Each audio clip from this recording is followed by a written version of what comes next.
I'm standing at the start of the steepest, the iciest, the most brutal, the most dangerously downhill in the world. For the first time in my life, I'm standing at the start of the Streif, the legendary downhill of Kitzbühel. A downhill that produces legends, but in the same amount, it destroys careers.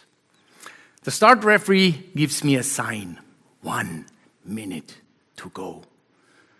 To my left, my physiotherapist. He tells me that today is going to be my day, that you can do this, you have this. To my right, my technician. He yells at me, "You're the best, you're the best, you're the best." Am I the best?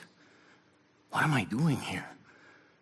Why didn't I become a teacher or an accountant or a carpenter or something like that? But no, you idiot, you had to be a legend. Everything in me screams, run, run, you moron, run. Well, you know what? I could have taken off that skis and walked out the back door, but that would have taken me lots of courage, even more than skiing down the hill. 30 seconds. I place my poles over the starting gate, and I look down this steep and icy abyss. And then I close my eyes. 10 seconds. On the right, I hear a spectator. "Look at that guy, he's all white in his face, he's scared!" 5, 4, 3, 2, 1. Let's rethink time, shall we? We all know the common saying, time flies when you're having fun. But take a wild guess. Do you think I was having fun up there? Nah, I felt rather like a cow who was brought into the slaughterhouse. Seconds can feel like an eternity, especially when there's panic and fear involved. But you know what? I started. And you want to know why? Here's my story. Let's jump back in time, 12 months. I was down there in the finish area together with my wife as a spectator. I was one of the best skiers in the world, but in a different discipline. So I never ever dreamt of skiing the downhill in Kitzbühel. I mean, I'm crazy, but I'm not stupid, okay? So as we stood down there, we watched one racer after another come down. And my jaw dropped. I was impressed. These are heroes, these are legends, these are gladiators. And a dangerous thought came up in my mind. I want to be one of them. I want to be amongst these legends. And probably it didn't help that my wife mentioned that she thinks that downhillers are pretty sexy. So on my way back home in my car, I thought, I have to be back. All summer long, I adapted my training to more speed, to more risk, and I tried to learn what basically can't be learned, because nothing in the world prepares you for a downhill like Kitzbühel. So the following winter, I found myself in my own car driving towards Kitzbühel again, this time as a racer, and I had sweaty palms which gripped the steering wheel of my car. And I had a wish, and one wish only. Please, at the end of the week, please, I want to go home healthy and in one piece again. I came to the hotel, I parked my car, I opened up the trunk, I took out my bag, and the first person I met was my former teammate and multiple Kitzbühel winner, TEDxSchaan. The first thing he said, "Don't unpack your bags. I don't want to pack your bags when you lie in hospital." What a welcome. Later that night at dinner, I heard all the stories about crashes and injuries, the complete horror movie. As you can imagine, I didn't sleep for a minute. The next morning, TEDxSchaan took me along on the inspection. He grinned at me and he said, "Well, I hope you slept horribly." Well, he said, "Don't worry about it. Anybody who's new on the hill has to learn the respect and the humbleness and the myth of Kitzbühel." So, late in the afternoon, the race was almost coming to an end. I found myself standing up there with the very last bib. Behind me, they already started cleaning up.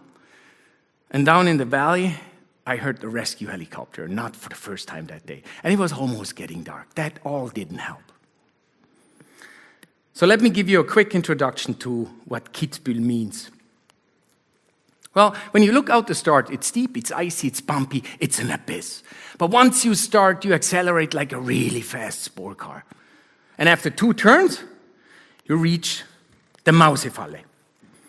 A huge jump into the bottomless ground. Flights up to 80 meters can be reached. This is where your eyes get wide open. But remember this, a jump is never a problem, but the landing is. So after you land, you have a huge compression and a tight left turn. You reach 120 kilometers an hour. It's icy and bumpy. You have to bite your teeth not to lose your feelings. But then you reach the panorama turn, which starts with a huge bank and everything inside of you starts to scream. Ah!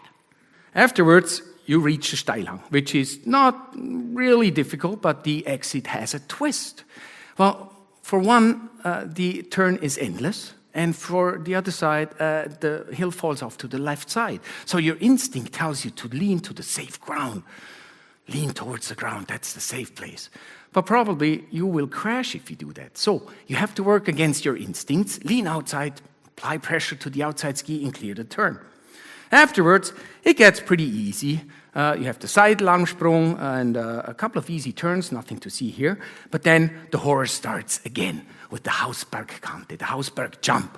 Remember, a jump is not the problem, but the landing is, exactly. Afterwards, you have a tight left turn and a nice compression into the traverse, which you basically just try to survive with a high line, take enough speed down to the Zielschuss, and then to the Ziel jump, the finish jump.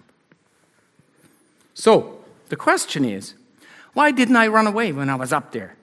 When I heard this loud voice inside of me coming from my belly, from my subconsciousness, the fear and the doubt and that scream, that screaming, Well, I started a discussion between my head and my belly, and it went something like this. Psst, I hear you. I know you're scared. I know you're nervous, but you're freaking me out here, okay? Tone it down. Take it easy. I have a plan. I'm one of the best ski racers in the world, and I kind of know how to ski that course, okay? Let's work with me. I'm not going to take too much risk. And did you see the forerunners? Well, if they can do it, then you can do it easily. But I knew something else as well when I was up there. I knew that I was ready. I knew I was ready because I trained for this situation in the start house for years.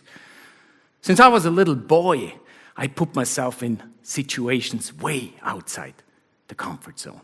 I trained for these emotions. Of course, when I was up there, I didn't know that because I was just freaked out and overwhelmed. But later on, I realized I did not start because I wasn't scared or nervous or unsure.